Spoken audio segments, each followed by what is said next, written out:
وہ امام کی حدیث ہے بہت تیزی سے.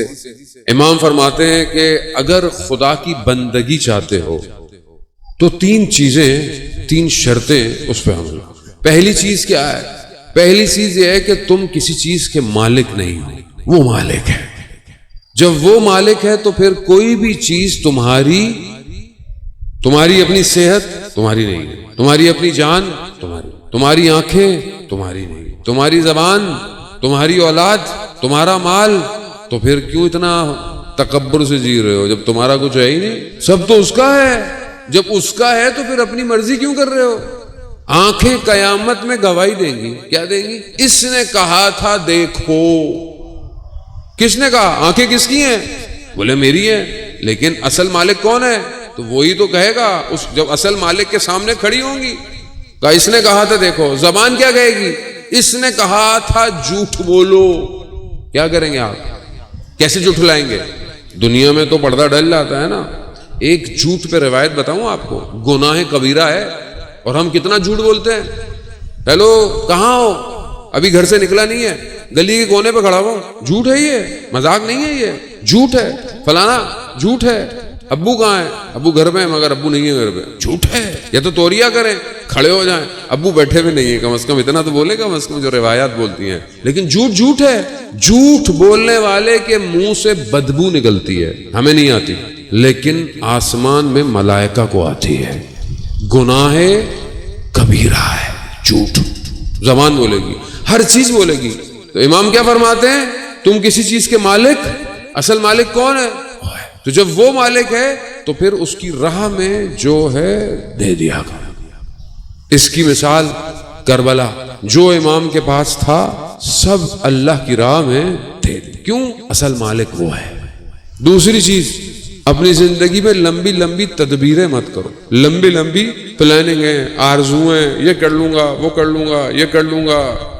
ابھی انڈے خریدے، سوچ رہا ہے اس میں سے بچے نکلیں گے، پولٹری فارم بنے گا، پولٹری فارم میں سے پھر چوزے نکلیں گے، پھر میں یہ کروں گا، پاؤں پڑا انڈے ٹوٹ گئے. لمبی آرزویں. خوب کیوں؟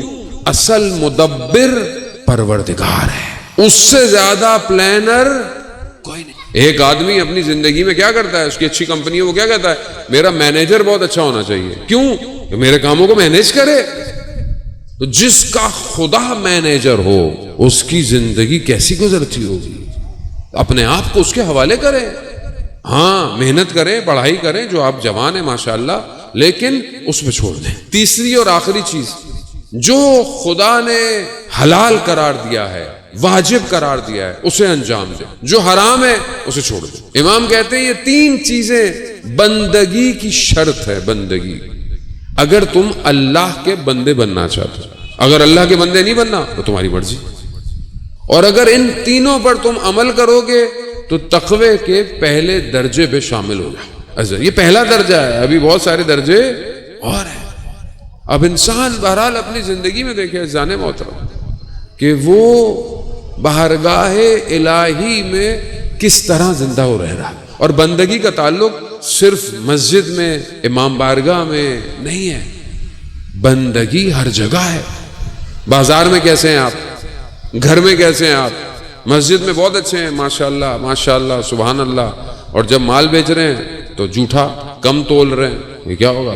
گھر میں بچوں کے ساتھ اخلاق کیسا ہے؟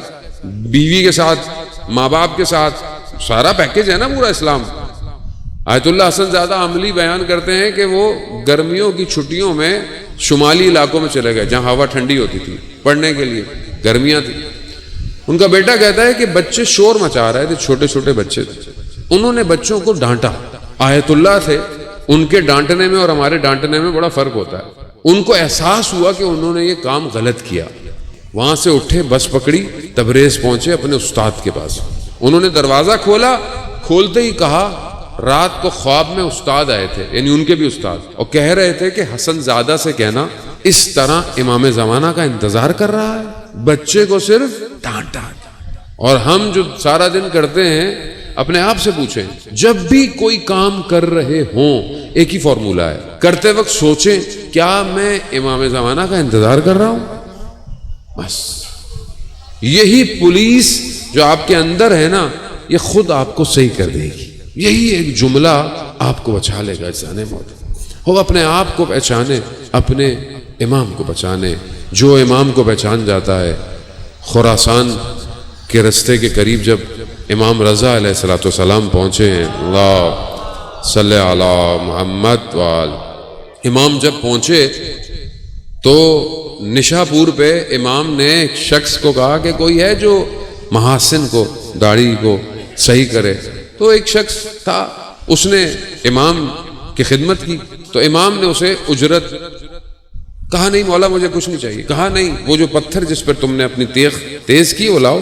امام نے اسے اجازت امامت سے سونے کا بنا دیا. بولو یہ لو تمہارا تحفہ. اس نے کہا مولا اس کو پتھر بنا دیں. کہا کیوں؟ کہا مجھے کچھ اور چاہیے، معرفت. کہا کیا چاہیے؟ کہا جب میرا آخری وقت ہو تو آ جائیے گا. وقت گزر گیا. راوی کہتا ہے ہم بیٹھے ہوئے تھے امام کے پاس. امام نے کہا مجھے تھوڑی دیر کے لیے جانا ہے. امام گئے، واپس آئے. کہا مولا کہاں گئے تھے؟ کہا وہ جو اس سے وعدہ کیا تھا اسے نبھانے گیا تھا. اصل یہی ہے کہ انسان کے مرتے وقت امام آئے. امام عزیزان محترم، زندگی تو گزر جاتی ہے، موت سخت ہے. آج ہمارے مرحومین قبروں میں، ہمیں نہیں پتا. اگر ہمیں پتا ہوتا کہ یہ قبروں میں کیا ہے اور اگر یہ بتا سکتے ہوتے تو ہم کتنی چیزیں چھوڑ دیتے.